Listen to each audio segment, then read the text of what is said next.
क्या हुआ रमन? किसका फ़ोन था? रसोई से बाहर आते हुए रवीना ने अपने पति रमन से पूछा तो रमन ने बिना उसकी ओर देखे हुए जल्दी जल्दी अलमारी से कपड़े निकालते हुए कहा, रवीना, ताई जी बहुत बीमार हो गई हैं। पड़ोसियों ने फ़ोन किया था, उन्हें सांस लेने में तकलीफ़ हो रही है। मैंने उन्हें बोल तो दिया है कि वो उन्हें तुरंत अस्पताल ले जाएं, पर मुझे भी अभी निकलना होगा। तुम तो जानती हो, हमारे सिवा ताई जी का कोई नहीं है। उनके अपने बच्चे तो कभी हुए नहीं और ताऊ जी को गुजरे हुए भी कई साल हो गए। और फिर जब मुझे ज़रूरत थी तब ताई जी ने ही मुझे सहारा दिया था। दरअसल रमन के माता पिता की मृत्यु हुई तब रमन 12 साल का था। एक भयानक कार एक्सीडेंट में उसके माता पिता का साया छीन गया था। उस समय अगर किसी ने उसका साथ दिया था तो वो थे उसके ताऊ और ताई जी। उन्होंने घर के बड़े बुजुर्ग बनकर नहीं बल्कि माँ बाप बनकर उसको सीने से लगाया था और उसे हॉस्टल भेजकर उसकी पढ़ाई में कोई कमी नहीं आने दी थी।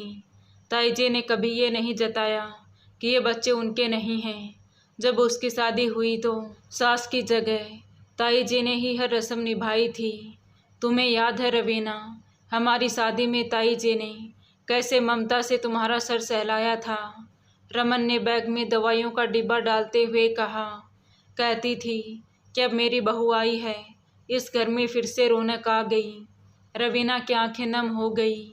हाँ रमन, और मैं भूल नहीं सकती वो दिन जब उन्होंने मुझे बिना किसी औपचारिकता के गले से लगाया था, जैसे बरसों से मेरा इंतज़ार कर रही हो। मैं तुम्हें अकेला नहीं छोड़ना चाहता, लेकिन तुम समझ रही हो ना कि मुझे जाना ही होगा।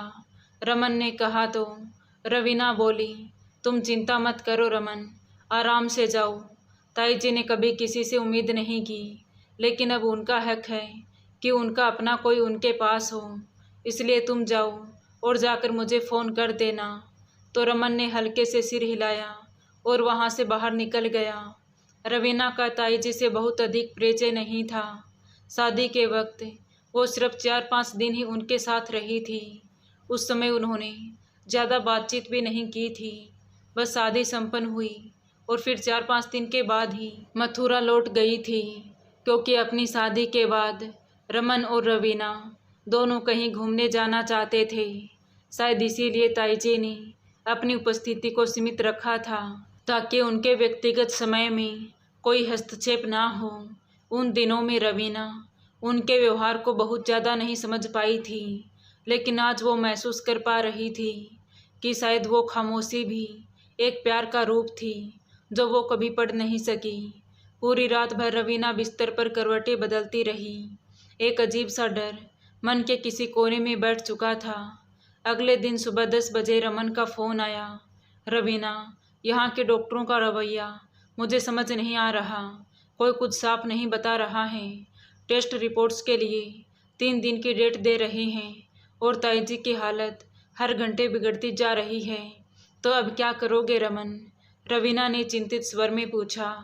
मैं उन्हें दिल्ली लेकर आ रहा हूँ। मैंने यहाँ से डिस्चार्ज की फॉर्मेलिटी शुरू कर दी है। दिल्ली के एक अच्छे अस्पताल में मेरी बात हो गई है। आज शाम तक हम पहुँच जाएंगे।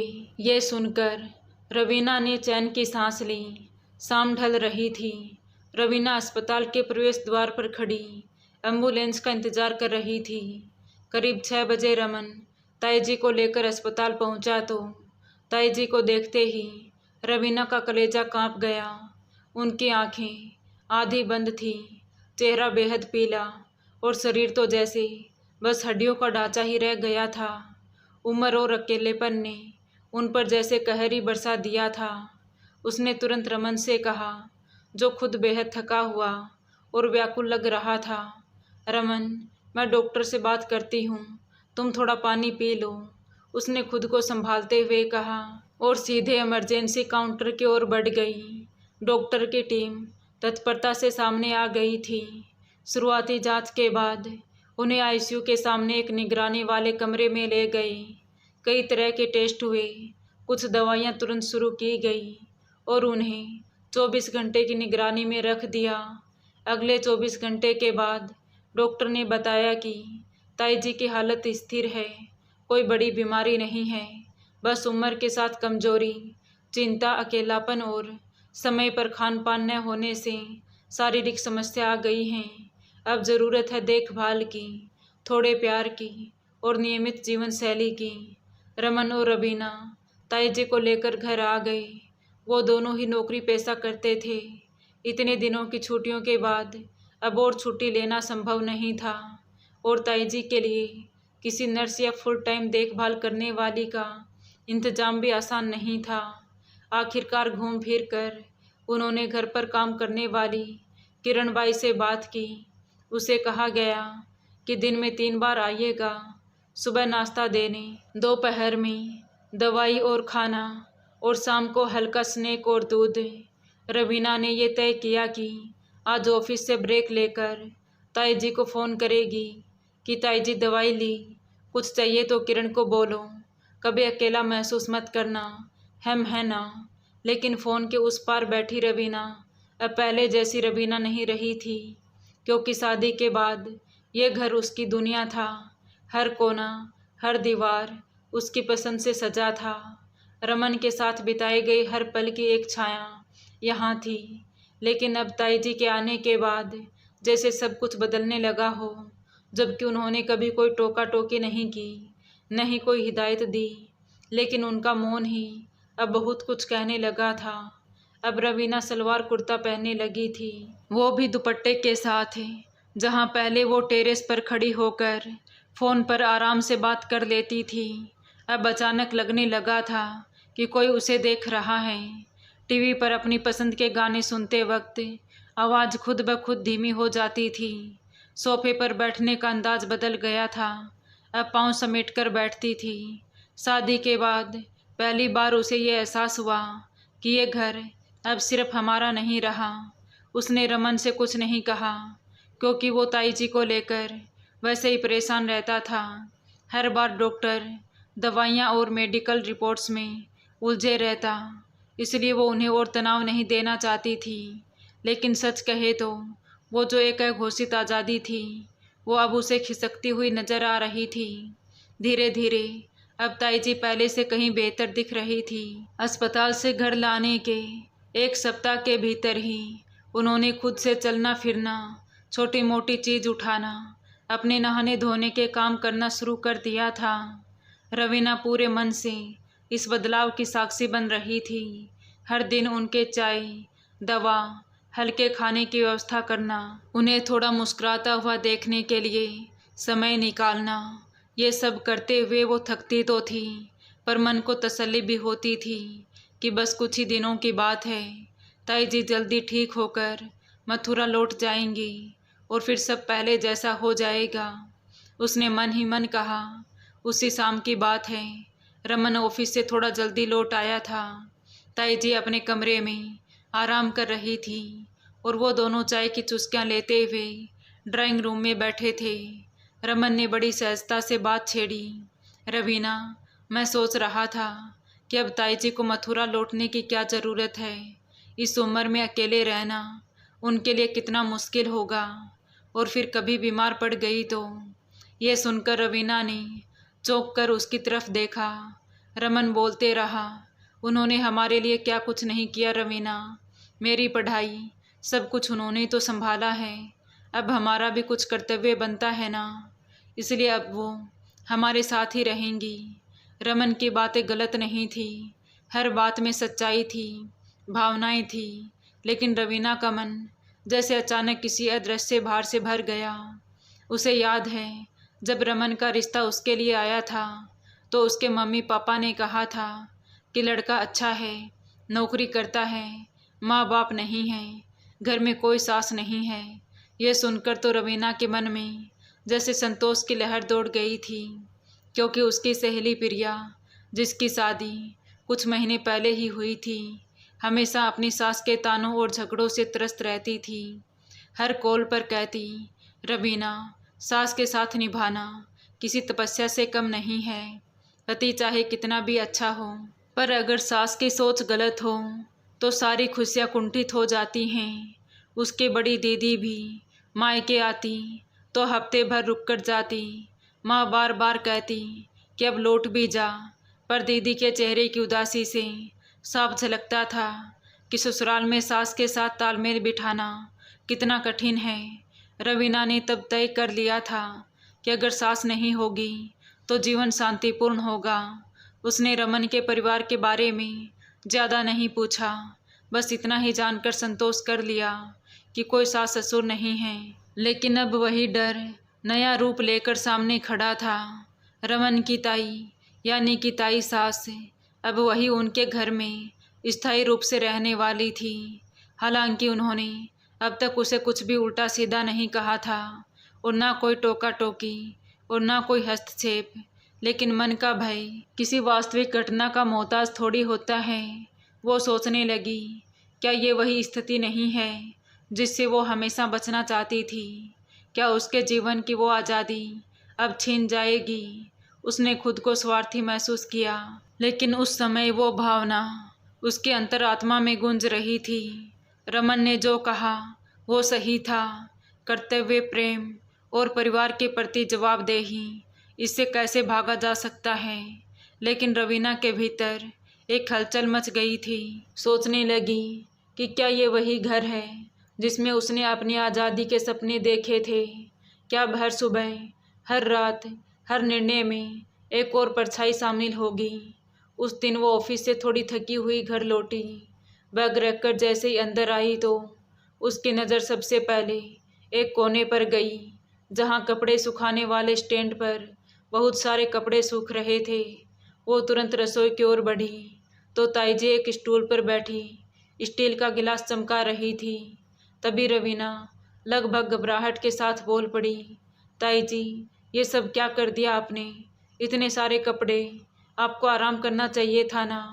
ताईजी ने ऊपर देखा तो चेहरे पर पूरा सुकून और संतोष था। अरे रवीना बेटा, मैं दिन भर यूं ही लेटी रहती हूँ तो बोर हो जाती हूँ, और अब तो शरीर भी थोड़ा साथ देने लगा है। उन्होंने अपनी हंसी दबाते हुए कहा, वैसे भी आजकल की मशीन में कपड़े धोना भी कोई मेहनत है क्या? सब तो मशीन करती है।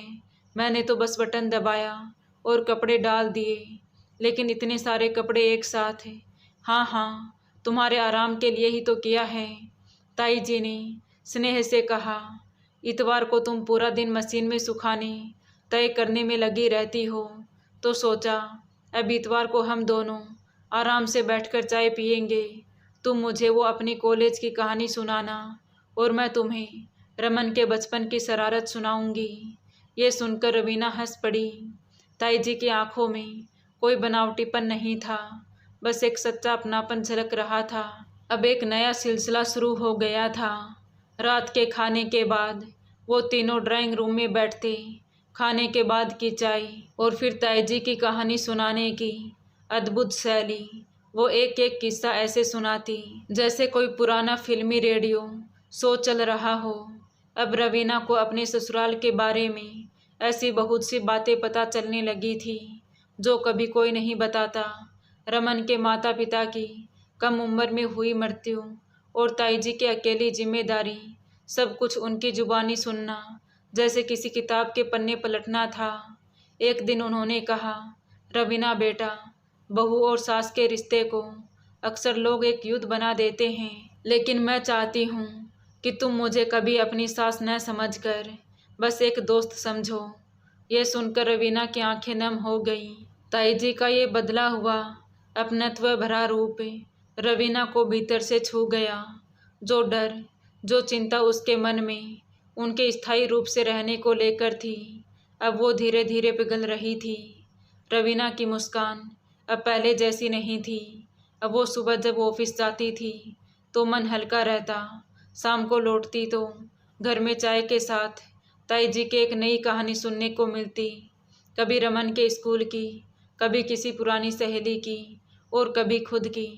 अब जैसे जैसे ताई जी की तबीयत संभलने लगी थी, वैसे वैसे घर की रौनक भी लौटने लगी थी। रमन और रवीना जब भी ऑफिस से थके हारे घर लौटते तो दरवाज़ा खुलते ही जो महक आती वो थकान को चुटकियों में भगा देती थी। हर दिन कुछ नया, कुछ हटकर, और सच कहीं तो घर अब पहले से कहीं ज़्यादा सजा संवरा लगने लगा था। सुबह उठते ही कटे हुए सब्जियों की प्लेट, पिसे हुए मसाले और यहाँ तक कि गूथा हुआ आटा भी तैयार मिलता। किचन में घुसने से पहले ही रवीना को लगता कि मानो कोई उसे कह रहा हो कि रवीना, आज कुछ नहीं करना, बस ऑफिस जाओ। वैसे ताई जी कोई हुक्म नहीं देती थी, ना कोई टोका टोकी करती, सब कुछ इतने करीने से सजा कर रखती कि रवीना को खुद पर शर्म आने लगती थी कि पहले कैसे इस घर को बिखरा हुआ रखती थी। रमन भी अब अक्सर मुस्कुराते हुए कहता, रवीना, ताई जी ने घर को घर बना दिया है। पहले तो हम दोनों जैसे किसी होटल में रह रहे थे जहाँ कोई नियम नहीं था, पर अब लगता है जैसे हर चीज़ की अपनी इज्जत है। रविवार का दिन था। सुबह से ही ताई जी कुछ उत्साहित लग रही थी। जब रवीना ने पूछा तो उन्होंने कहा, बेटा, बहुत दिन हो गए, चलो आज कहीं बाजार घूमने चलते हैं। रवीना और रमन तो इस प्रस्ताव से खुश हो गई। बिल्कुल ताई जी, आज आपकी पसंद की जगह चलते हैं, रमन ने मुस्कुराकर कहा। तो सब तैयार होकर बाजार की ओर निकल गई। कार जैसे ही बाजार की ओर मुड़ी तो ताई जी ने एकाएक कहा, रमन बेटा, जरा यही किनारे पर रोकना। यह सुनकर रवीना और रमन दोनों चौंक गई, क्योंकि ये जगह किसी शोरूम या बाजार के पास नहीं थी, बल्कि एटीएम के पास थी। बस बेटा, 2 मिनट का काम है, कहते हुए ताई जी झट से नीचे उतर गई और फुर्ती से एटीएम की ओर बढ़ गई। रवीना ने खिड़की से झांक कर देखा तो ताई जी बहुत सावधानी से कार्ड डाल रही थी, जैसे ये काम उन्होंने अनगिनत बार किया हो। रमन थोड़ा घबराया। रवीना, मैंने तो कभी नहीं देखा कि उनके पास एटीएम कार्ड भी है। क्या उन्हें पैसों की ज़रूरत थी जो हमसे कुछ कह नहीं पाई? रवीना ने भी चुपचाप सिर हिलाया। कुछ ही देर में ताई जी पैसे निकाल कर ले आई और मुस्कुराते हुए बोली, अरे घबराओ मत, पैसे निकाल लिए, बस चलो अब आगे बढ़ो। रवीना और रमन दोनों हैरानी से उन्हें देखने लगे तो ताई जी ने उनकी नज़र भांप कर खुद ही कहा, हैरान मत हो रवीना, जब तुम्हारे ताऊ जी मुझे इस दुनिया में अकेले छोड़कर गए थे तो उससे पहले ही मुझे सब कुछ सिखा कर गए थे।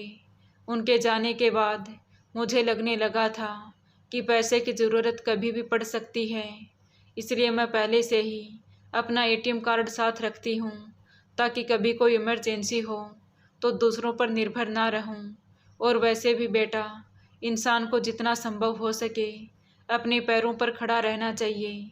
जब तक हम दूसरों के लिए सहारा हैं, तब तक ही हमारा जीवन सम्मानपूर्ण होता है।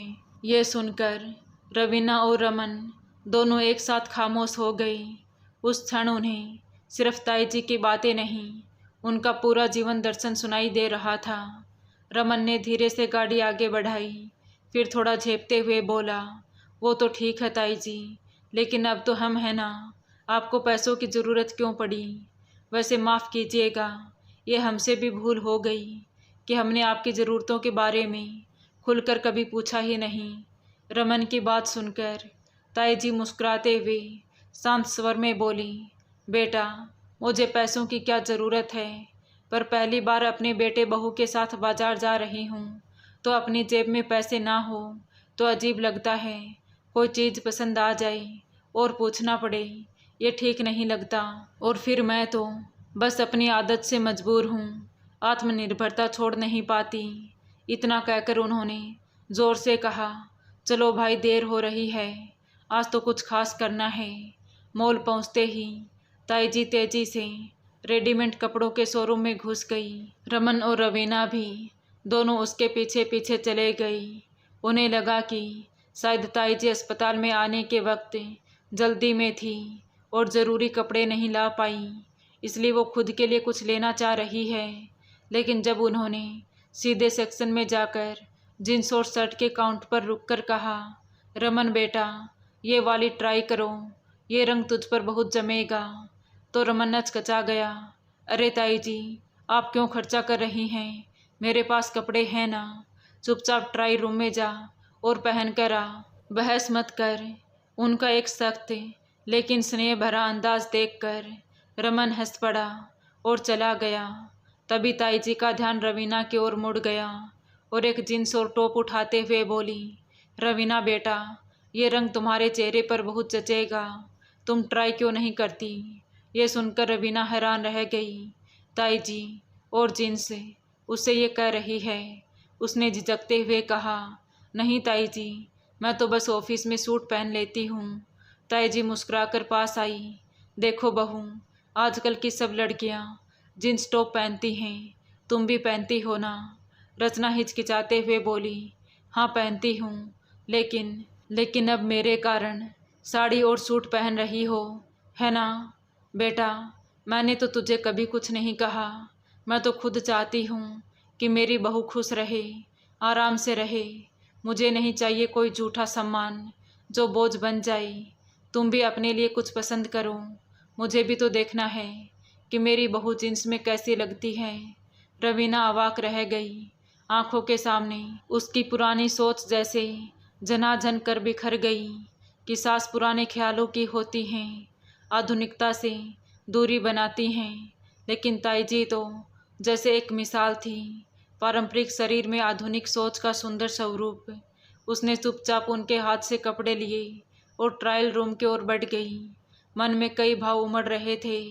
कपड़ों की खरीदारी पूरी होते ही ताई जी ने हंसते हुए कहा, भाई अब तो भूख लग रही है, और हाँ, मेरी तबीयत अब एकदम ठीक है, इसलिए आज एक छोटी सी दावत होनी चाहिए। रेस्टोरेंट पहुंचकर रमन और रवीना ने जैसे ही कुछ हल्का फुल्का मंगवाने की कोशिश की तो ताई जी ने हाथ पकड़कर रोक लिया। क्या हल्का फुल्का, मैं ठीक हो गई हूँ तो मुझे भी सब खाना है। उन्होंने फ़ौरन दही बल्ले, आलू टिक्की और फिर आइसक्रीम का ऑर्डर दे दिया। वो तीनों खाते खिलखिलाते रहे। जब बिल आया तो रमन जेब से पैसे निकाल ही रहा था कि तभी ताई जी ने झट से अपनी जेब से नोट निकाल कर उसके हाथ में थमा दिए। ले बेटा, तू ही दे दे, क्या फ़र्क पड़ता है, घर का पैसा है। रमन ने मना करना चाहा, लेकिन ताई जी ने उसे आंखें निकाल कर चुप करा दिया। घर लौटते समय रवीना खिड़की के बाहर देखते हुए सोच रही थी, कभी जो डर था कि एक बुजुर्ग महिला के साथ घर बांटना कठिन होगा, अब वही ताई जी, उसका आत्मबल, उसकी दोस्त, उसके घर की आत्मा बन गई थी। उनकी छोटी छोटी बातें, समझदारी और उनकी सादगी सब उसे लगातार कुछ न कुछ सिखा रही थी। रवीना अब पहले जैसी नहीं रही थी। अब वो हर दिन खुद को बेहतर बेटी, बहू और इंसान बनाने की कोशिश कर रही थी। घर लौटते वक्त रास्ते भर ताई जी की शरारती और उनके अंदाज की चर्चा होती रही। घर जाकर जैसे ही रवीना किचन की ओर बढ़ी तो रमन ने अचानक नाराज़गी में कहा, ताई जी, आपको इतने पैसे खर्च करने की क्या ज़रूरत थी, आप हमारी मेहमान हैं और घर की बुजुर्ग भी।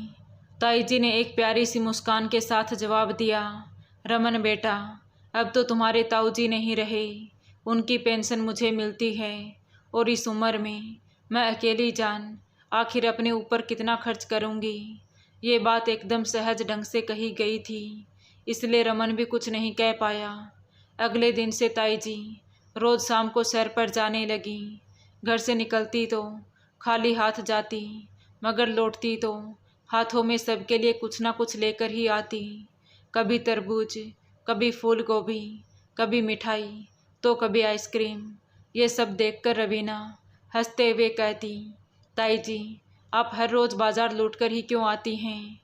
तो ताई जी हंसते हुए जवाब देती, बाजार तो लूट नहीं पाई बेटा, पर एक आध दिल खुश करने लायक चीज़ तो ले ही आई। 2 महीने ऐसे ही खूब अच्छे से गुजर गई। एक सुबह रवीना और रमन ऑफिस जाने के लिए तैयार हो रहे थे कि तभी ताई जी धीरे से उनके पास आकर खड़ी हो गई और बोली, रमन बेटा, अब मैं बिल्कुल ठीक हूँ, तुम आज शाम को मेरा वापसी का टिकट करवा देना, मथुरा लौटना है। ये बात सुनते ही जैसे समय ठहर गया। रवीना और रमन ने एक दूसरे की तरफ देखा और लगभग एक साथ बोल उठे, क्या हुआ ताई जी, कहीं कोई परेशानी है क्या, हमने आपको तकलीफ़ तो नहीं दी। ताई जी ने उनकी आंखों में देखा, फिर प्यार से बोली, नहीं नहीं बेटा, परेशानी कैसी, अपने ही घर में कोई असहज महसूस कैसे कर सकता है। लेकिन 2 महीने हो गए हैं, कब तक तुम लोगों पर बोझ बनी रहूंगी। उनका ये शब्द रवीना के दिल में जैसे किसी तेज चुभन की तरह धंस गया। वो कुछ बोल ही नहीं पाई, बस धीरे धीरे उनके पास जाकर उन्हें गले से लगा लिया। ताई जी, आपने ऐसा क्यों कहा? आप बोझ कैसे हो सकती हैं? रवीना के गले लगते ही ताई जी ने उसकी पीठ को थपथपाया और प्यार से बोली, नहीं बेटा, मैं काम की बात नहीं कर रही। आजकल तो हर काम मशीन कर देती है। बटन दबाया, कपड़े धुल गए, चटनी मसाला सब मिक्सर कर देता है। साफ सफाई का काम बाई करती है। लेकिन मैं ये सब करूं या ना करूं, फ़र्क नहीं पड़ता। बस एक एहसास है कि जब तक चल रही हूँ तब तक चाहती हूँ कि दूसरों पर निर्भर ना रहूं। उनके शब्दों में कितना आत्मसम्मान, कितनी गरिमा थी। रवीना ने रूंधे गले से कहा, ताई जी, आप हमारी ज़िंदगी का सबसे खूबसूरत हिस्सा बन चुकी हैं। जिस दिन रमन ने कहा था कि आप यही रहेंगी, तो उस दिन मैं घबरा गई थी। मन में ये डर भी बैठा था कि मेरी स्वतंत्रता शायद सिमट जाएगी। लेकिन सच कहूँ तो तब की रवीना और आज की रवीना में ज़मीन आसमान का फ़र्क है। आज मुझे आपके बिना अपने घर की कल्पना भी नहीं होती। रमन ने भी आगे बढ़कर उनका हाथ थाम लिया। ताई जी, अब आप कहीं नहीं जाएंगी। आपके साथ रहने का हमें सौभाग्य मिला है। इससे बड़ी बात हमारे लिए क्या हो सकती है। मथुरा वाला घर आप चाहें तो ताला लगवा दीजिए या किराए पर चढ़ा दीजिए। अब आप यहीं रहेंगी। इस उम्र में आप अकेली नहीं रहेंगी। ताई जी की आंखें छलक आई और उनकी तरफ देखने लगी, जैसे वर्षों से यही सुनना चाह रही थी। उन्होंने शाम को खुद अपने मथुरा वाले किराएदार को फ़ोन किया और बोली, अब उस घर की चाबी तुम्हारे पास ही रहेगी। मुझे अब यहाँ से कहीं नहीं जाना। ये कहकर ताई जी ने फ़ोन रख दिया तो पीछे खड़े रमन और रवीना की खुशी का कोई ठिकाना ही ना रहा। तभी ताई जी ने अचानक ही गंभीर होकर कहा, देखो बेटा, तुम दोनों ने मुझे बहुत प्यार दिया, सम्मान दिया। अब अगर तुम सच में चाहते हो कि मैं यहीं रहूं, तो मेरी भी एक शर्त है। उनकी ये बात सुनकर रवीना चौंक गई। मन में एक अनजाना सा डर समा गया, कहीं कोई बड़ी मांग तो नहीं। वो तुरंत बोली, आप एक बार मथुरा जाकर अपने कपड़े और ज़रूरी सामान लाना चाहती हैं ना? यही कह रही हैं ना ताई जी आप? इसमें शर्त की क्या बात है? अगले हफ्ते हम खुद आपको मथुरा ले चलेंगे। ताई जी मुस्कुराई और बोली, नहीं बेटा, मेरी शर्त कुछ अलग है। तभी रमन ने हंसते हुए कहा, ताई जी, ये क्या शर्त वर्त लगा रखी है? आप कहिए, बस आदेश दीजिए, हम तो सिर झुकाकर मान लेंगे। उन दोनों की हल्की चिंता देखकर ताई जी खिलखिलाकर गूंज उठी और बोली, अरे बाबा, इतना परेशान क्यों हो रहे हो? मेरी शर्त तो बहुत मीठी है। यह सुनकर रमन और रवीना दोनों हैरानी से उनकी तरफ देखने लगे। तो ताई जी ने कहा, अगर मुझे यहाँ अपने पास रखना है तो एक पोता या पोती भी देना होगा। 2 साल हो गए तुम्हारी शादी को, कब तक खाली गोद देखती रहूं? इतने बड़े घर में अब एक नन्हा सा खिलौना चाहिए जो मेरी उंगली पकड़कर चले, जिसे मैं कहानी सुना सकूं। ताई जी की बात सुनकर वो दोनों एकदम चुप हो गए, चेहरे पर हल्की सी शर्म। पर ताई जी के चेहरे पर तेज खिल उठा। उन्होंने रवीना के सिर पर प्यार से हाथ रखते हुए कहा, बेटी, मैं खुद कभी माँ नहीं बन पाई। शायद यही ममता मेरे अंदर आज तक समाई है। अब मेरी सारी ममता तुम्हारे बच्चे पर बरसाऊंगी। लेकिन तब तक इस घर में हंसी खिलखिलाहट की तैयारी शुरू होनी चाहिए। तो रवीना ने उन्हें कसकर गले से लगा लिया।